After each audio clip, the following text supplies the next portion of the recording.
Now I will talk about the Ukraine-Russia war, or Russian invasion of Ukraine, known as the Special Military Operation, is a military conflict between Russia and Ukraine, which broke out on February 24th, 2022, when Russian forces attacked Ukraine and penetrated its territory from the north, east, and south. At the same time as the ground attack, the Black Sea Fleet imposed a blockade on Ukrainian ports.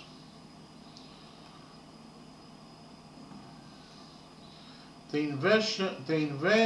invasion was the culmination of low-intensity conflict between the two countries, which began in 2014, following the change of government in Ukraine, when Russia unilaterally annexed the Crimean Peninsula, and pro-Russian separatists in eastern Ukraine took control of territories in the Donbass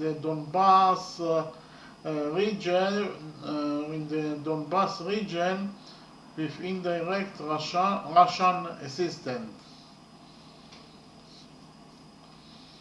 In the first 3 days of the invasion, the Russian advanced rapidly, mainly on the Belarus-Kiev axis and in the Sumy region in northeastern Ukraine, and in Kherson region in the south of the country. However, the Ukrainian resistance was stronger and more effective than expected, and various logistical problems soon slowed down the pace of Russian forces' progress and almost completely halted their progress in several areas. The Ukrainian army received large amounts of advanced combat equipment from NATO allies, and especially from the United States, which helped it fight against the invading forces. The Russians suffered heavy losses in manpower and military equipment, and a significant part of their forces is tied to fighting in a pocket of resistance that remain in their rear. The Russian Air Force was unable to obtain absolute air superiority, and its activity in the territory of Ukraine was quite limited. However, the Russian offensive in southern Ukraine had significant ground gains. By mid-March, the Russians had taken control of the southern part of Donetsk Oblast, most of the territory of Zaporizhzhia Oblast, and almost all of Kherson Oblast, creating a land of continuum under their control from the border Russian to the Crimean peninsula, except for the city of Mariupol, which was placed under siege. As the war continued, it assumed the character of an almost static war of mutual attrition. Beginning in mid-March, the Russian forces in northeastern Ukraine moved to defense, and the Ukrainians began to take the initiative in their own hands and carried out a series of counterattacks in those areas, as well as in Mykolaiv, districts in the south of the country, where the Russian attempt to extend their bridgehead west of the Dnieper River failed.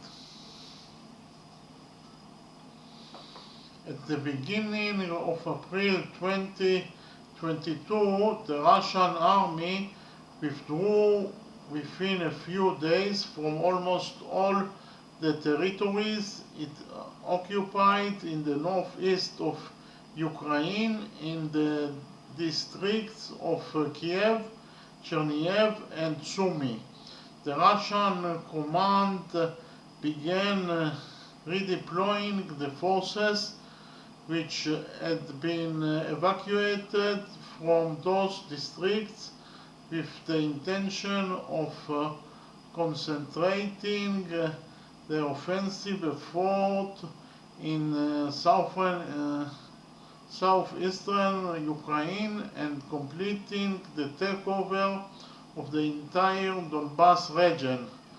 However, although in mid-April, Ukrainian and Russian sources announced the opening of the second phase of the campaign, or the battle for Donbas, in practice, no large-scale Russian attack was conducted in this area. The Russians continued to carry out a series of limited attacks, mainly in the north of the Donbas, and the rate of their progress remained extremely slow, while the Ukrainians conducted counterattacks mainly in the area of the city of Kharkiv. The main Russian achievement during April was the capture of almost the entire city of Mariupol after heavy fighting. At the same time as the ground campaign, the Russians continued to attack mainly with cruise missiles a large number of targets deep in the territory of Ukraine, with the aim of damaging vital military and civilian infrastructure and shipments of military equipment from the west, and cutting off the fighting scene in southeastern Ukraine from the west of the country.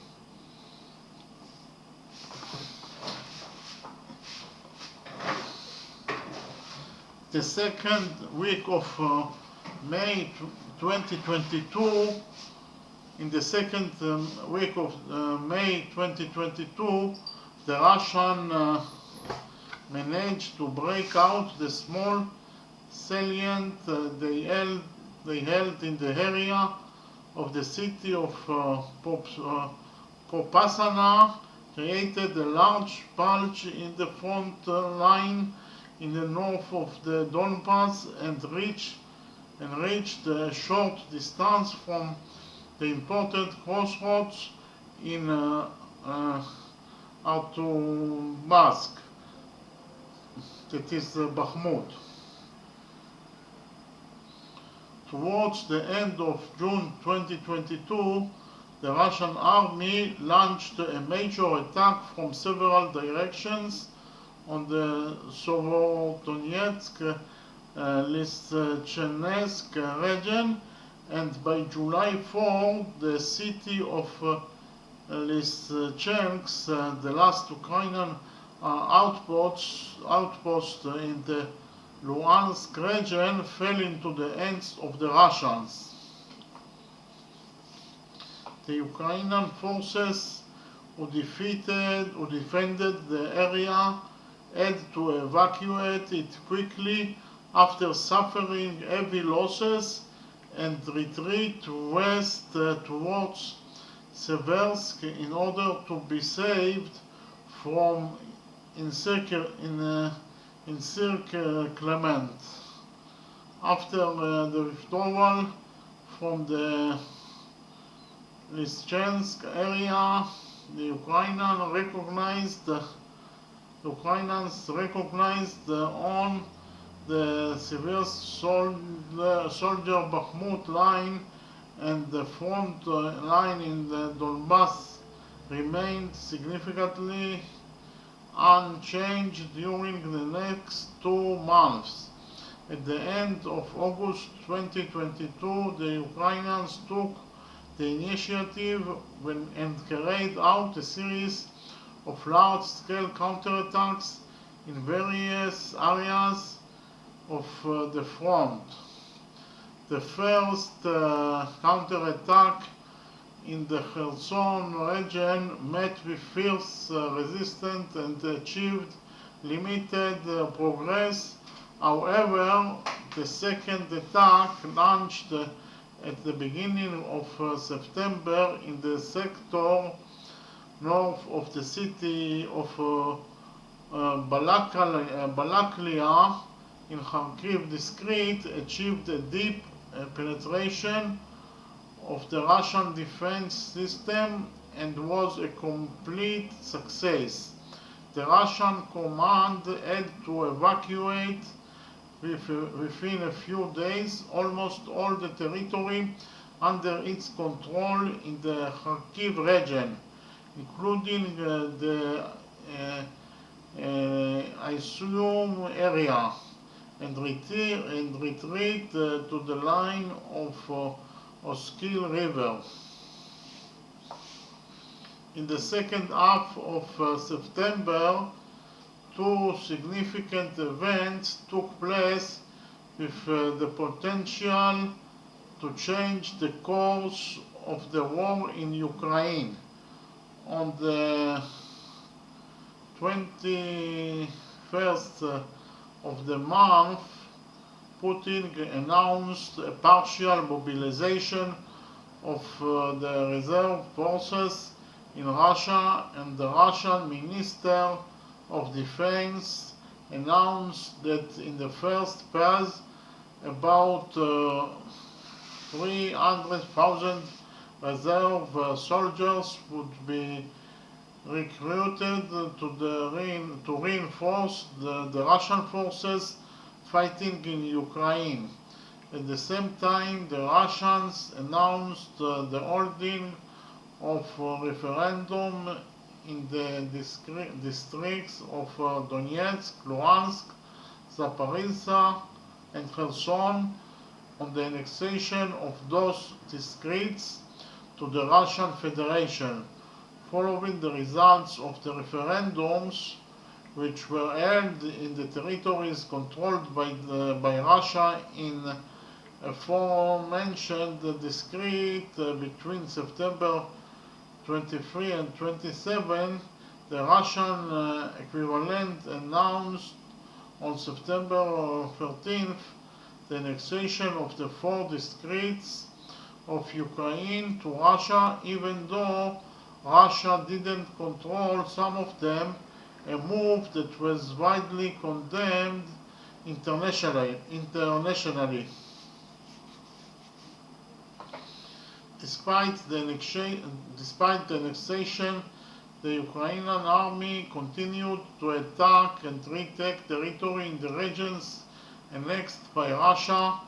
In the north of the Donbass, the Ukrainians scored the Oskil River line and created a wide bridgehead on its eastern bank, but their progress in their sector was almost completely blocked by the Russian forces. In southern Ukraine, the Ukrainians continued to attack the Russian brigade on the west bank of the Dnieper in the Kherson region. In early November, the Russian command decided to evacuate the brigade on its own initiative, and by November 11th completed the evacuation of its forces from the brigade, a move that allowed the Ukrainians to liberate the city of Kherson and retake about 30% of the territory of Kherson district.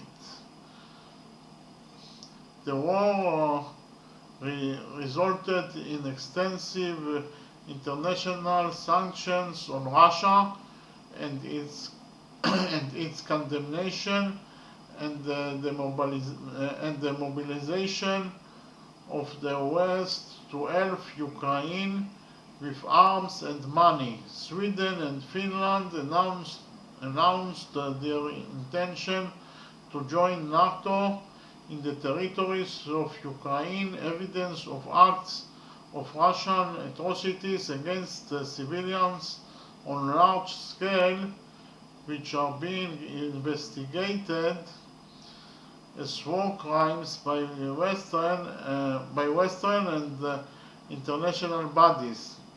As a result of the war, huge damage was caused to the infrastructure and economy in Ukraine, estimated at hundreds of billions of dollars, and millions of Ukrainians were forced to leave the territory of the country and became refugees. Ahead of the winter months, Russia has increased its attacks against infrastructure facilities throughout Ukraine. As a result, there was severe damage to the supply of electricity, water, and essential services, and there is a fear of another humanitarian disaster in the frozen winter months. Inside Russia, the Putin administration imposed extensive restrictions on citizens and tightened its control over the country. Thank you very much.